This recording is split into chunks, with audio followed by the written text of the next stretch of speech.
普最喜欢的字当然就是关税。那么关税它一波波不同的手段，不停的一直丢出来，最新连电影制作都要管。他说，如果好莱坞啊，现在整个电影产业被其他国家人偷走了哦，从美国偷的哈，就像从婴儿手中偷糖果一样。所以如果是在境外制作的电影，要科100%的关税。当然，我们也觉得好莱坞现在电影好像没有什么太大的创意创新，但它的重点只是在于在境外生产就有问题嘛。那不知道川普各种的出手到底什么时候才会停？看起来是没有停的意思。因为呢，像木质家具啦，还有各种什么床垫呐，这些突然他也关心起来，就是为了要让北卡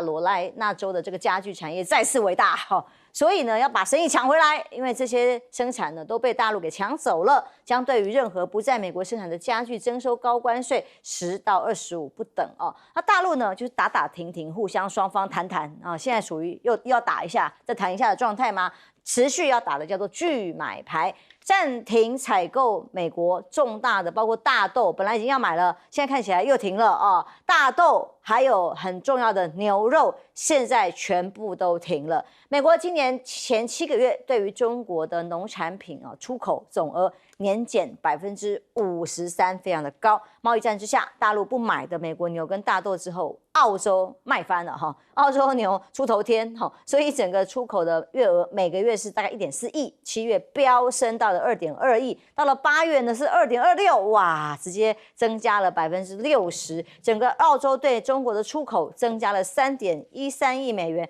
我相信在美国的农民心里大概很酸，跟我们感觉不一样，但到底是帮他们呢，还是害他们呢？其中，川普对准的大陆晶片一波一波，尤其是中国的科技业不只是限制子母公司，连子公司海外的关联企业，通通都要查，避免有规避制裁的漏洞。大陆的晶片刚好相反，他们三反齐下，瞄准成熟制程。大陆的三反里头，从高端到成熟晶片一起反制。整场晶片战出现了个扭转变化吗？这些不管高阶或者是基础传统的晶片，都已经有自己生产的空间，不再被掐住咽喉了。其中，华为的创办人任正非下令，这个人是面临很大的关注，是因为余承东在 IRB 这个组织里头被认为是华为的大脑，一个非常有重要的前瞻发展的指挥中心。现在呢，这个指挥中心司令部呢，要让这个余承东再扩大权限来范围。就瞄准的讯息被认为是华为把战略资源像 AI 智能汽车正在发出领域集中的强烈讯息，而且计划要把顶级 AI 的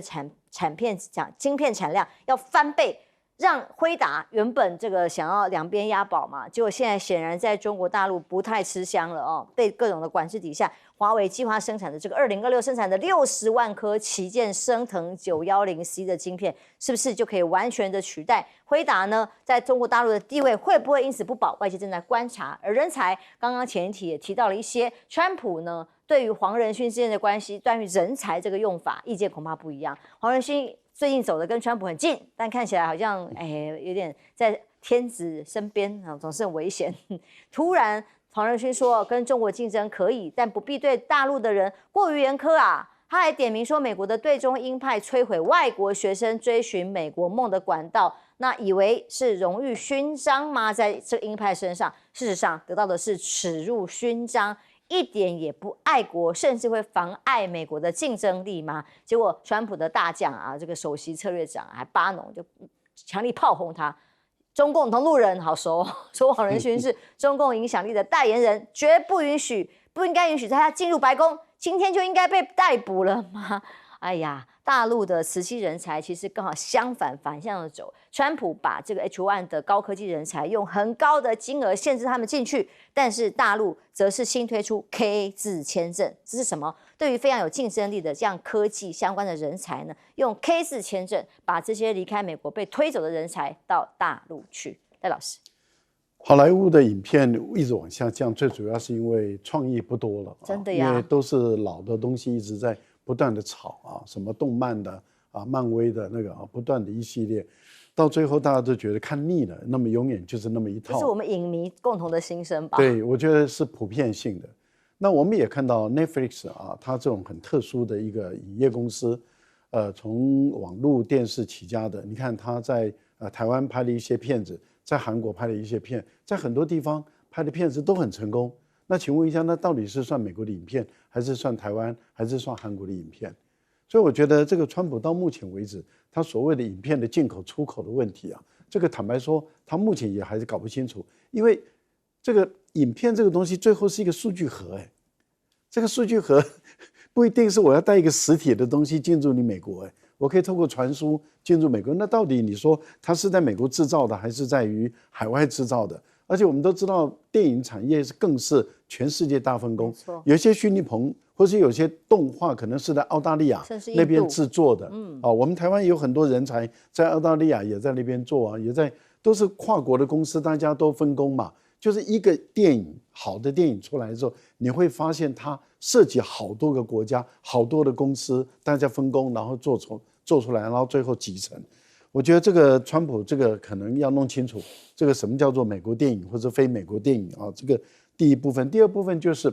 其实美国当时在煽动这个澳大利亚跟就是莫里森的时候啊，那时候跟中国大陆对抗的很凶的时候。澳大利亚中国大陆对于澳大利亚的牛肉啦、大豆啦，还有就是像龙虾不是都停止购买吗？连葡萄酒都购买都停止的时候，美国开心的不得了啊，拼命抢占中国大陆的市场啊。也就是说，龙虾你澳洲不能卖了，我的波士顿龙虾大量的倾销到中国大陆去。好了，风水轮流转，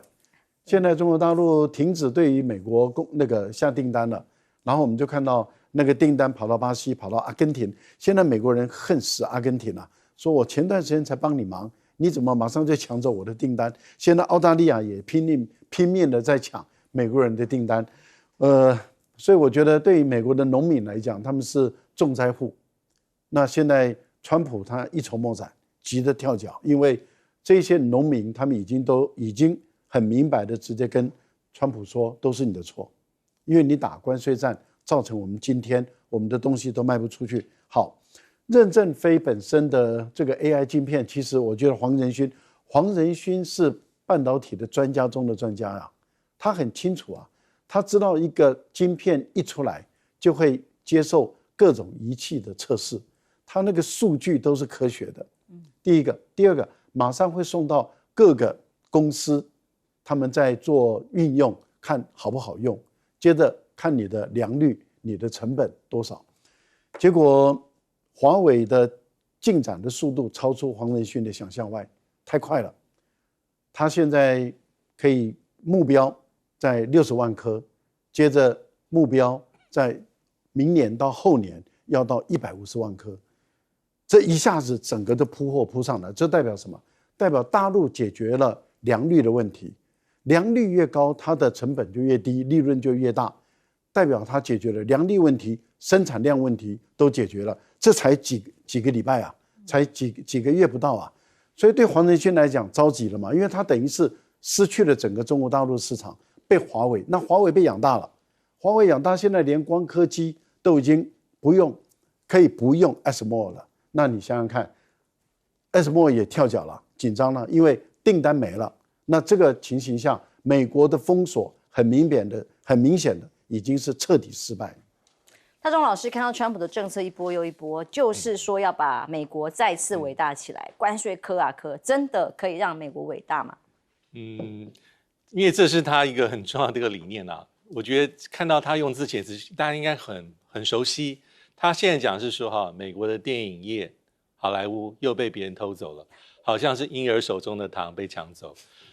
那之前讲的是美国的对美国的船运界也是一样。那最早讲的是美国的晶片产业被人家偷走，包括被台湾偷走，所以它是一贯的逻辑啊。所以他现在把重点又锁在这好莱坞，我觉得是一举两得。第一个就是他又在说让美国再多伟大，那这是希望能够争取他的核心支持者的支持。第二个，其实他也在打他的政敌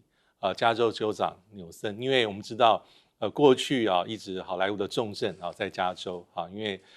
好莱坞有非常耳熟能详的，不管是派拉蒙啦、华纳兄弟啦、迪士尼等等，而且大家不要忘记，多少年以来我们一般会认为说，美国的影视产业包括电影是美国软实力的最高阶的表现，而且它对其他国家影响是无远弗届的，而且是无声无息的，慢慢在攻城略地。但是我们也知道，就像刚才所说，这几年来美国好莱坞的这个状况是没有那么的好，吃老本啊，对，都一模一样的题材重复拍。第一个是它每年还是会有上百部的作品出现但是它在全世界的市场的氛围，从最好的时候比如说20年前90%，现在落到将近只剩下7%。那其中是被谁给掠夺这个市场？当然是中国大陆，它的影视的这个发展。那还有就像刚才所说，影音的串流也是一个重伤。第三个是劳资争议包括好莱坞前阵子的大罢工等等。所以呢，其实也不是从加州移转。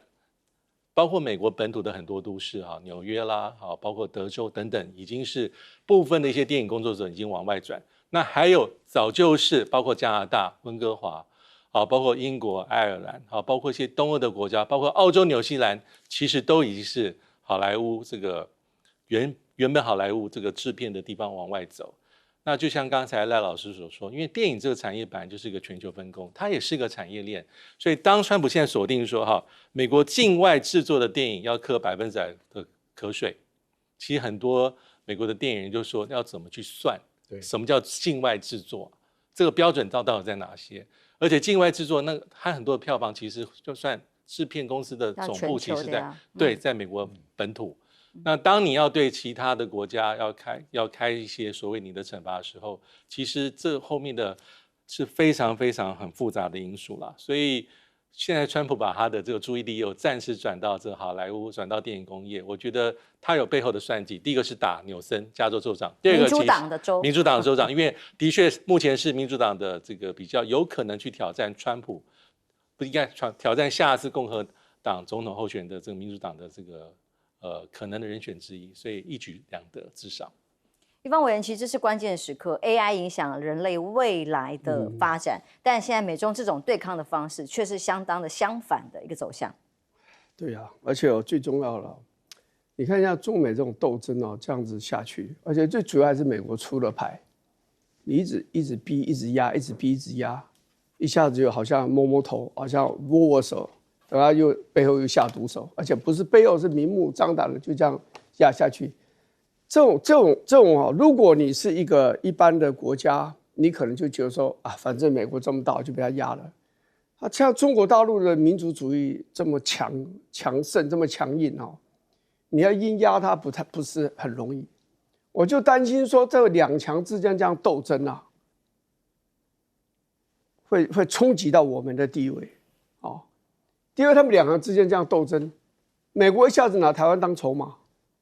对不对？一下拿台湾可能当牺牲，因为中国大陆愿意让步的话，我卖台湾的武器就少一点，我就少支持他一点我可能就讲说我不支持台独这样子，所以我们就变成这两强在斗争，一个离我们很远，但是很强大，一个就在我们旁边，我们其实要非常的小心你知道中美之间会不会真的打起来？我一直认为机会不会很大，主要原因是因为他们都有核子武器，他们的核子武器只要拿个10几20枚出来打的话，这个世界就乱了，整个地球大概生态就要被破坏得很严重了。所以我觉得他们两强之间打仗的可能性不是很高，但这个会不会冲击到让两岸关系之间也变得更加的紧张，更加的对立呢？我刚刚讲过，有时候美国就把我们当筹码嘛。那这样子的话，不管我们喜不喜欢，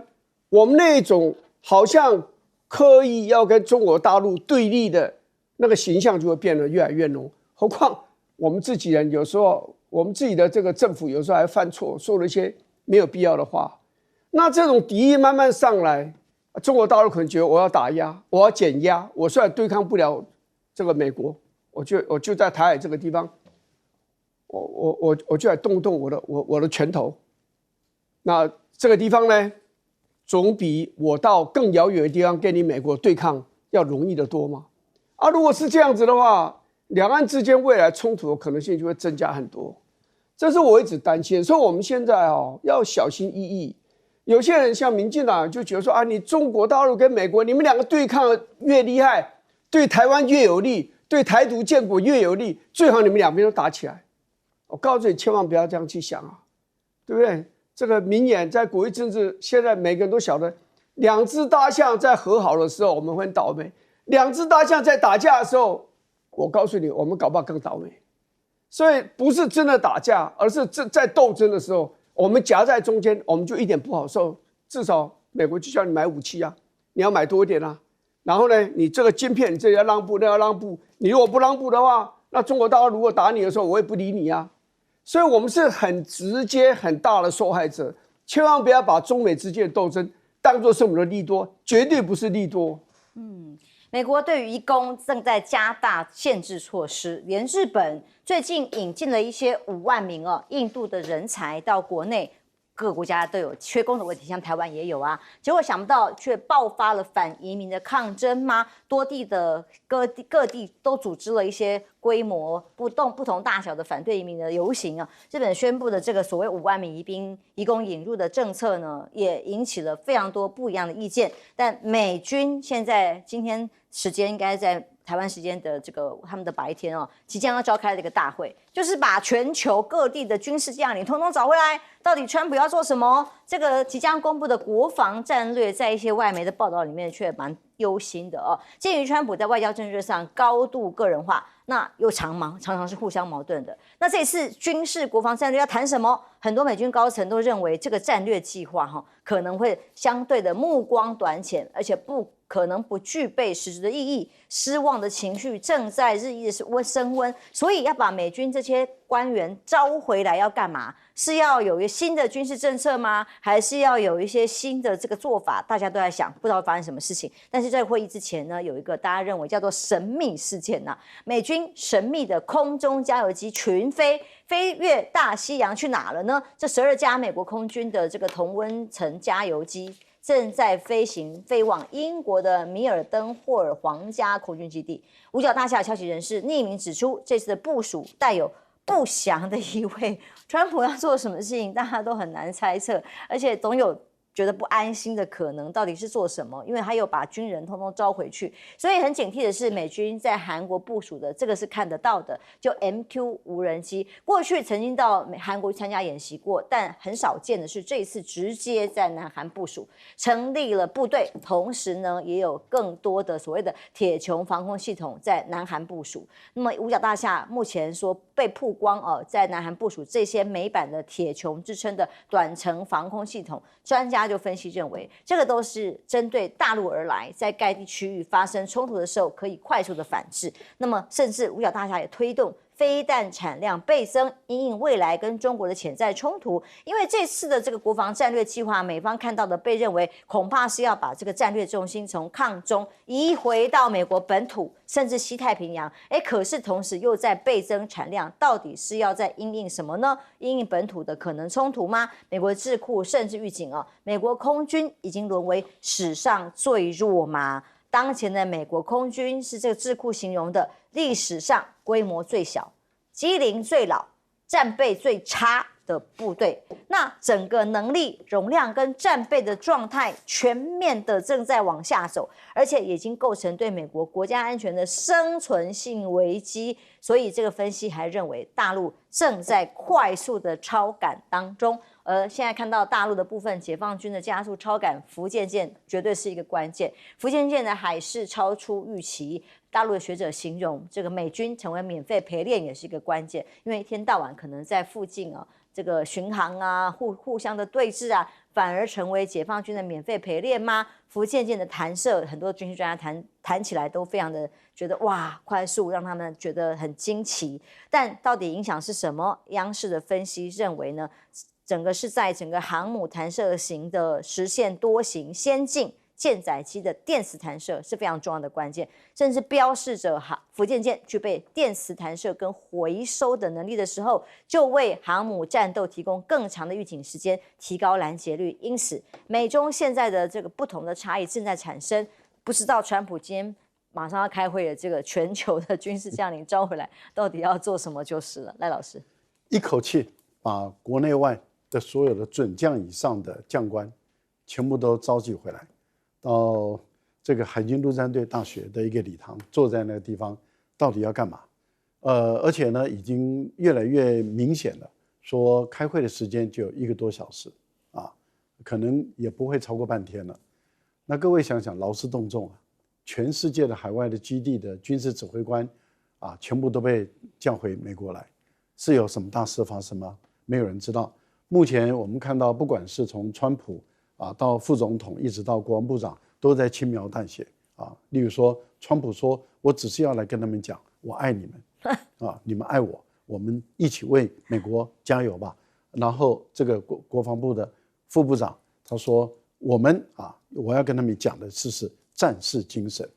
一个40几岁的年轻小伙子，对于一个常年的在军队里面服役的，都已经升到将军了从准将到上将的，你要面对他们来讲战士精神。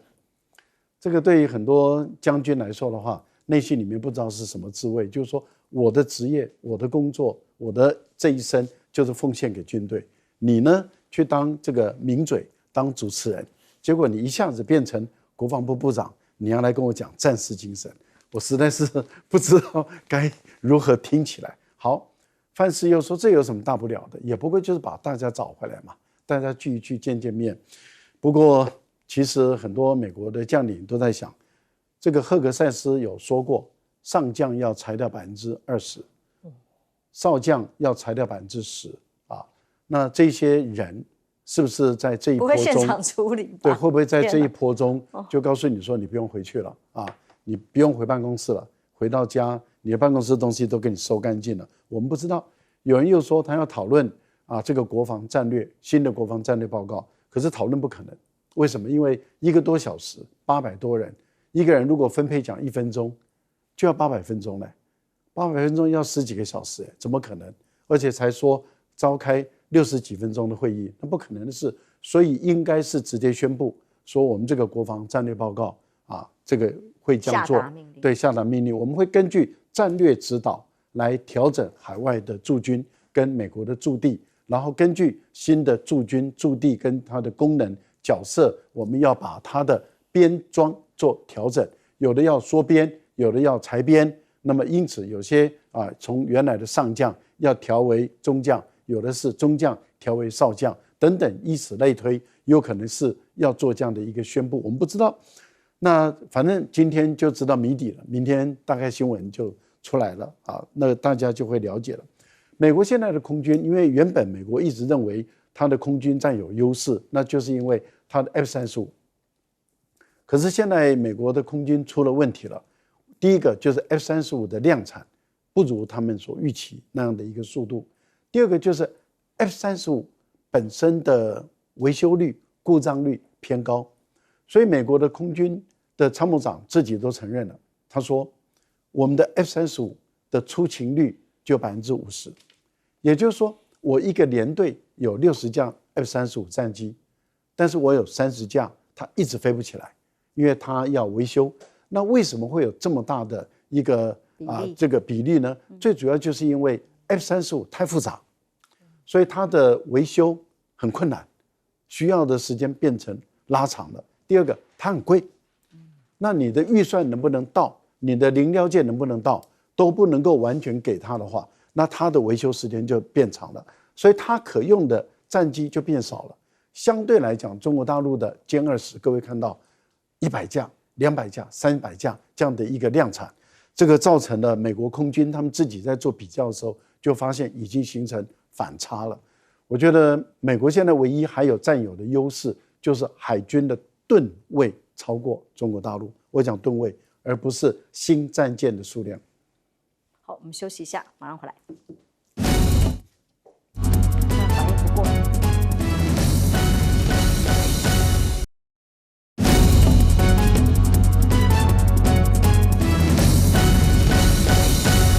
川普召集这个美军各地的高层回到美国，其实台湾时间今天，美国时间，他们到底聚会要做什么？有很多很担心的声音。对，很多不同的揣测当然有一说是可能跟马上就要出炉的这个美国国防战略报告相关这 NDS。那不过这2天美国的媒体华友有一些报道，其实还蛮特别，很有趣。他意思是说因为根据目前的披露，感觉起来新的国防战略报告会更偏重美国本土的防卫，更偏重西太平洋所以部分的美国将领，包括退役的将领有一些维持因为里面的重点可能是美国不想要卷入很多地区的冲突。但是，一般我们过去认为说，包括美国现在副总统潘斯，包括国防部里面要角，都是希望把美国的重心从中东、欧洲转到印太地区。而这份报告所呈现的，可能是更加包括重视美国的边界。所以，包括它里面提到说，包括现在的参谋首长联席会议主席这凯恩都出来讲话。我对这一点我是雷达就起来，因为凯恩基本上是川普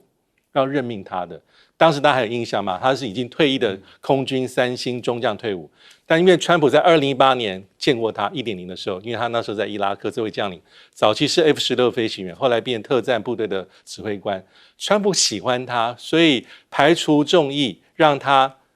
提名他为参谋首长联席会主席，然后恢复现役，然后变成4颗星，参院通过。如果连他都对目前的美国国防战略报告有意见的话，其实是不是一个小事情？所以这里面就要看美国目前马上要出炉的国防战略报告，因为国家安全战略报告还没出炉，最高阶，可国防战略报告先出炉。里面根据媒体报道，的确还是会有一些是提到中国大陆，聚焦在台海，但是呢，他不太注重美中的那种大国的战略竞争。所以这就是为什么会有些部分的美国将领，假设凯恩也在里面的话，他提出一些警讯跟不安跟不解，这个就是有点让人家有点匪夷所思，或是非常好奇。因为起草这部国防战略报告的应该也是非常重要的官员，科尔比，对，应该就是国防部的第3号人物，所谓的政策次长，而且后面跟副总统潘斯、副总统范斯关系非常非常密切。和另外一方面，假设参谋首长联席会主席对这个有意见的话，他后面也是川普的信任非常在意的将领。对，好，我们休息一下，马上回来。这个才。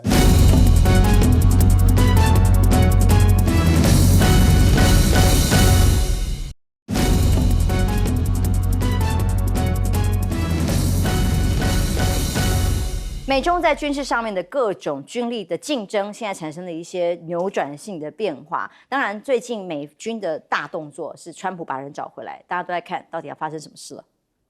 我是觉得川普有这个意愿了，赫格塞斯也想要立威了。赫格塞斯也知道，川普自己也知道，其实赫格塞斯这位国防部长，大概历来最不被尊重的一个国防部长。你看他参阅的那个听证会。要确认他的提名那个听证会上，你去看，那参议员有时候批评他，批评的真是很难看，而且他真的是很有问题啊！不要讲说他在军事上并没有什么这个什么赫战功啊，或者是他有很高的这种军事的这种素养啊，不讲这个，他有很严重的酗酒的问题。2020年的时候，他付了5万块美金给一位妇女，为什么？因为那妇女告他说他有性侵性的攻击所以这个是非常难为情的一件事情，你知道？所以你去看参与那个听证会，这是蛮难看的，你知道？所以我觉得他有多少有点想立威。我知道你们这将军们都瞧不太起我，我要就叫你过来，不管你在印度洋、你在太平洋、你在非洲，你全部给我回来。我觉得川普也鼓励他这样干了。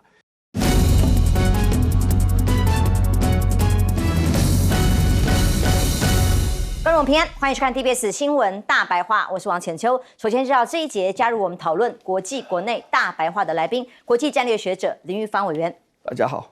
国际政治专家赖岳乾老师，主持人好，观众朋友大家好；淡大战略所教授李大中老师，主持人好，大家好。来看看几个消息，关于人才的流动。美中在各种的对抗跟谈判同时并进的这个时候呢，一些人才的流动出现了奇怪的现象。像最新有个新闻是，普林斯顿大学一位中国大陆的学者他是在26日报道被发现突然在家中去世了那这个李浩然呢，是最近才刚完成了博士学位论文答辩，在学校还担任博士后研究员，但是死因等更多的细节尚不清楚。单一的事件不觉得奇怪，但是就是因为包括了这位死者之外，过去4年之内已经有包括了8起的学生或研究员都是来自于中国大陆在学校里的死亡事件，其中还包含了4起疑似是自残的这样的案件到底怎么回事？外界有很多的联想，因为川普的各种政策对于移民到了当地做这个研究啦，那或者是人才的运用，学校的学术工作呢，都有很多的限制，甚至是严苛的条件。因此呢，从2024年以来，根据CNN的报道，至少有85位这么多短短的时间之内，85位在美国工作的科研人员已经全职加入了中国大陆的研究机构，其中一半都是在2025年做出的决定哦。因为涵盖的是普林斯顿大学啊，不管物理啊、NASA 工程师啊、生物科学家、数位人工的相关的专家啦，通通都跳槽了。为什么？那跟美国的很多的专业的政策限制很有关系，对于移民的各种的限制跟歧视。所以美国喊晶片55分这件事情，台湾听了心很酸。到底要怎么个搞法？我们看到了最新谈判代表郑丽君副院长到美国去谈第5轮的关税磋商，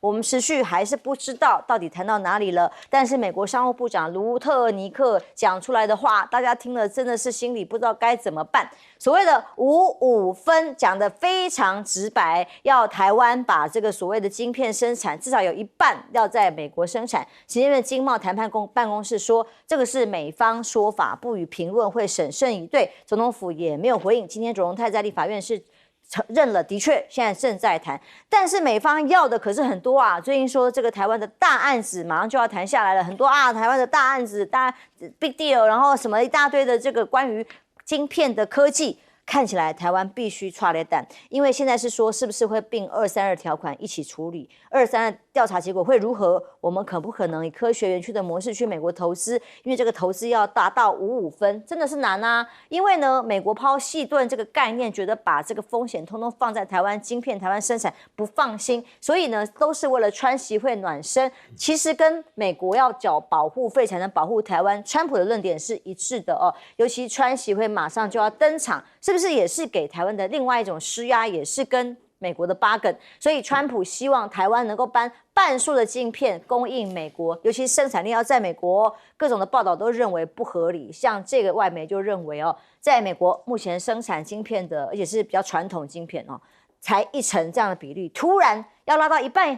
以上，5成以上，那台积电2024年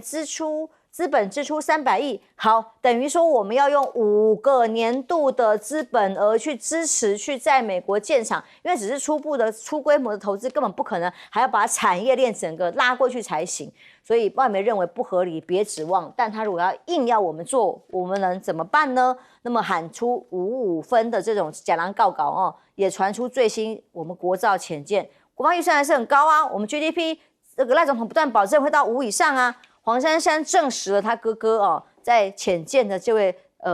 这个顾问的职务，现在确定已经请辞了哦。他说呢，因为家里有一些事情耽误了，请辞是基于家庭的因素。他是国造潜舰的推手，但在这个时间点离开，发生了什么事？因为海鲲号上一次出海的浮航测试到现在为止已经超过3个月了，本来预计要在11月理论上要交付才对，但是现在连9月都还没有完成任何的海测的话，显然整个潜舰的测试都没有完成，也没有办法如期如职的交给海军。现在有个人突然又出现，上一次在选举的时候一直追着这个国民党的立委啊、国防委员会的人说，哎呀，如何有各种的问题，后来选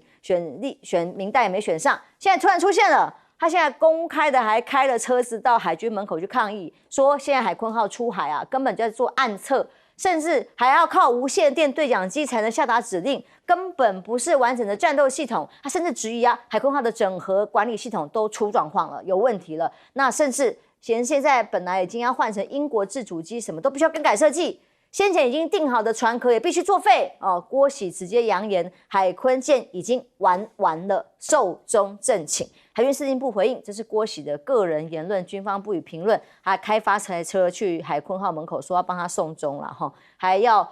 海军司令部的他说是唐华是罪魁祸首。是他造成了这样的整个进度还有破坏，让他一个完全没有专长、没有任何知识要抓大权的人，让计划迷航2点。有一个分析是这样说的：说2个臭脾气的上将，到底潜舰国造谁的算？谁说了算？当黄曙光碰上了唐华，就是现在最后不了了之的下场啊！委员，潜舰这种东西啊，这个就是说很让人家扑朔迷离，现在变得扑朔迷离。其实我们都知道，你要造一条潜舰，像我们自己从来没有造过潜舰，我们只有拥有潜舰，但是不会造。那现在你要把它造出来，而且就这几年的时间把它造出来，坦白讲，这个压力是很大，是没有错哦。所以我们不忍心多做批评啊，只是说黄曙光在这个时间点，这个请辞会有一点怪，因为你现在都马上就这个海事嘛哦，然后这个他们也一般认为说，这个最多这年底应该可以交船嘛，完成这个潜航嘛。那为什么这个时候走路已经走这么远了哈？这个行百里半九十，已经走90多里了，你剩下这点时间为什么不把它走完呢？哦，这个就会让人家觉得是什么因素？是政治的因素？他妹妹说是有家庭的因素，那是什么才是真正的因素？实在是不晓得。不过郭喜这么大的动作这样闹他们是不太寻常。我讲个真话你说在军事采购3个军种里面问题最多就是海军。这个尹清风命案，我们大家都还记忆犹新。你现在又搞一个潜舰，又搞这么复杂，而且郭喜动作做的如此之大，是为了什么？开个发财车，你到海军总部去踢馆，开唢呐，然后你说这个国造潜舰已经寿终正寝，这对海军是很大的羞辱。坦白讲，对行政院、对总统府、对总统都是个非常大的羞辱。你这样好好的调查一下，究竟问题在哪里？因为按照这种郭启这种讲法，你就是完蛋了嘛。他讲嘛，我跟这个黄曙光黄司令，我们是打球一样打上半场，我们赢了10分，下半场我们没得参与了，我们2个人都摆平了，没有办法参加了，结果就输了30分，讲得这么严重是不是这样子呢？不过你一开始这个我就不是很看好他的原因就是说，这一定是个杂牌军了因为美国没有要帮你们，美国后来只说战斗系统我会提供你，其他人自己去找。美国自己也不造传统潜舰了，拼装的系统。对，一般人认为说他造核子潜舰，他怎么不会造传统潜舰？他传统潜舰的那个生产线整个都拆掉了嘛，他要重新为了你这个8条的潜舰，他重新开生产线吗？他划得来吗？划得来，他一定要跟你要很贵的价钱你可以接受得了吗？当时我在立法院的时候，美方来讲就大概一艘就大概10几亿美金嘛。那时候核子潜舰一艘才20亿美金，他一艘普通潜舰柴电潜舰就要给我们要10几亿美金呢。所以我当时为什么潜艇决议文里面是我起草的，我上面讲就是说，我们干脆2艘在美国造，6艘呢再回到中船，由美方来协助我们来建造。这个是一个比较安稳的，因为我在想，我们如果说自己要跳开美国，或美国故意闪开，我们自己硬要去推这个潜舰的话就会遇到现在的局面。你知道这里偷一点，那里买一点，然后这里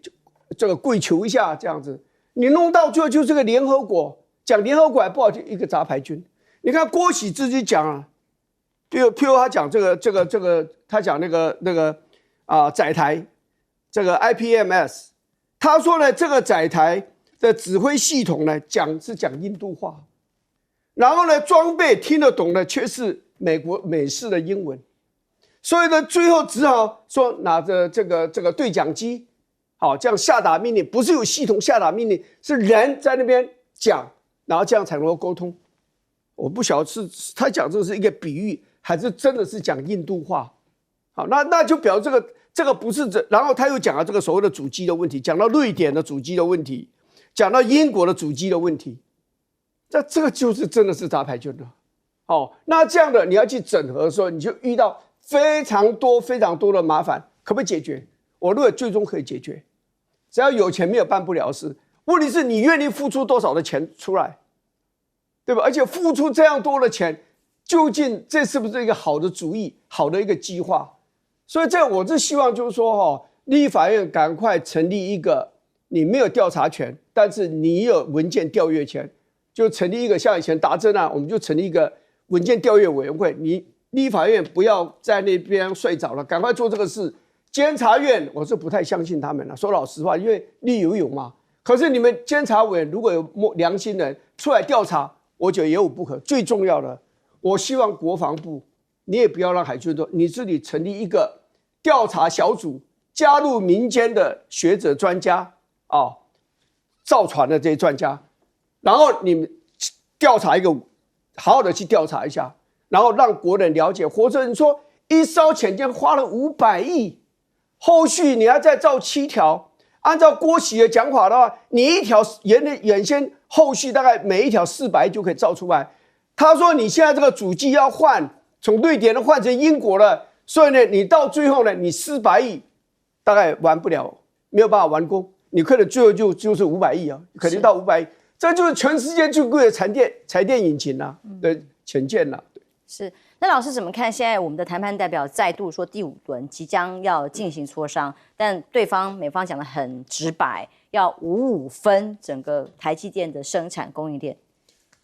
美国政府，尤其是有决策权的这位商务部部长卢克尼特，他就直接明说了，也就是美国人要什么，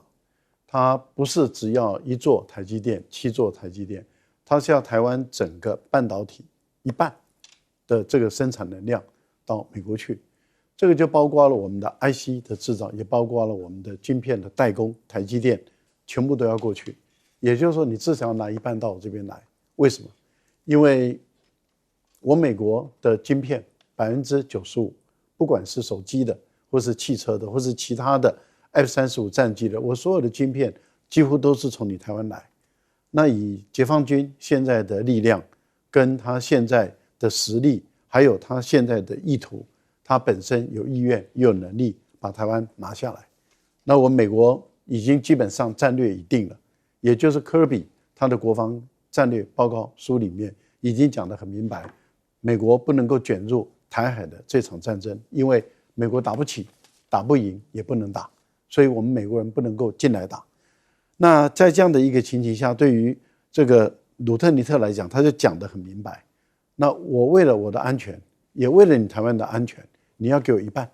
那我就不太懂，那为了台湾的安全，什么要给你一半？台湾凭什么要给你一半？欠你什么的？我们看看，我们1年的总生产额就是7600多亿美元，我们的 IC 产业的生产1年就是2020年，也不过就是1100多亿美元，然后代工也是1100多亿，再加上其他的半导体，我们不到也快要到3000亿美元，所以等于是占台湾的 GDP 的总产量快一半呢。就单半导体的产业、3C 产业都占到一半了，那这个也都是我们台湾的命根子。台湾的这个命根子是怎么打造成为台湾的晶片王国？其实还不就是从蒋经国时代，从孙运璇、李国鼎，再加上台湾有多少理工科的学生，他们卖干，他们爆干，然后不断的在那边台积电在半导体中工作，几乎是24小时轮班的不眠不休的努力。经过这几十年，我们才累积出这个技术。不要忘了，过去美国是半导体大国，德仪也好，或是其他的，他们基本上半导体都在美国生产制造，设计、生产、制造都在美国。为什么一直在迁移走？因为我们台湾更有竞争力嘛，我们台湾可以做出更便宜、品质更好的，他们当然就移到台湾来做代工了嘛。他们免得他们要养或是培养那么多的工科生，而且美国的工科生越来越少，愿意做这个的也越来越少，所以我们台湾人卖干造成的这样的一个结果。结果你今天你美国人说，哎呦，如果大陆一旦统一了，那我们就没有晶片了，我们的晶片就等于是整个掌控在中国大陆人手中了。那这样的话，我们要跟他谈判，我们就更没有筹码了。那所以不行，我要拿一半。坦白说，凭什么？但问题就在于，民进党政府怎么可以如此的不透明，不让我们知道任何一件事？我们厂商被蒙在鼓里面，我们的立法委员被蒙在鼓里，我们的所有的民众都被蒙在骨头里面。那这样的一个情形是对吗？可以这样做吗？民进党政府公开透明不是你要求的吗？大仲老师，这个美国商务部长这卢特尼克的讲法啊，其实是这次讲到已经非常鲜明了，赤裸裸、很直白了啊，因为他不是第一次讲这样的话，他其实8月份的讲过。可是我们如果对照一下这个财政部长贝森特讲法，其实两个人其实也没有什么在唱黑白脸了，其实口径完全一致。川普也有类似的讲法。那这个贝森特讲法是说哈，这个希望这个产能这个高阶晶片能够至少慢慢从30%、40%移转到美国。那卢特尼特的讲法，他是在上礼拜接受媒体的访问，所以我们都看得到那些镜头，也看得到那个文字。他基本上的讲法就是说哈，这个第一个他也批判了台湾，就是说你的想法会不会太天真啊？是不是自我感觉良好啊？对于美国来说哈，怎么会容忍一个台湾掌控所有高阶晶片的这个生产98%，而且台湾距离中国大陆他说80英里，对，但是距离美国8500英里，这个讲法跟形容词他也不是第一次讲。他说这样的话是很不健康的状况，所以他们要拨乱反正，意思是台湾必须要交出这高阶晶片产能到美国手上，至少是一半，50%跟50%。那其实，在对比，其实川普在1-2个月前也讲过，他讲半导体的这个瞌睡的问题，那也讲到说，现在又讲到说，未来这些输入到美国的电子产品要看这个晶片里面的晶片的这个比重如果没有至少一半是在这个晶片是在美国生产的，也要课你高关税，所以基本上是非常非常全方位这一个做法。那意思是说我们应该要很快要做个心里面的建设，就是我们讲了多久的细盾当初是台湾非常引以为傲，甚至有点沾沾自喜了。我们有细盾，我们有护国神山，所以这是我们安全保障的来源，因为美国不会弃台湾为不顾。但是如果从贝森特、卢特尼特的讲法，他是完全从美国角度思考，他怎么会容忍这个地方是完全仰赖于台湾？所以他这次讲的非常非常的赤裸裸所以他里面还讲到一句话说如果我们的目标是最后至少40%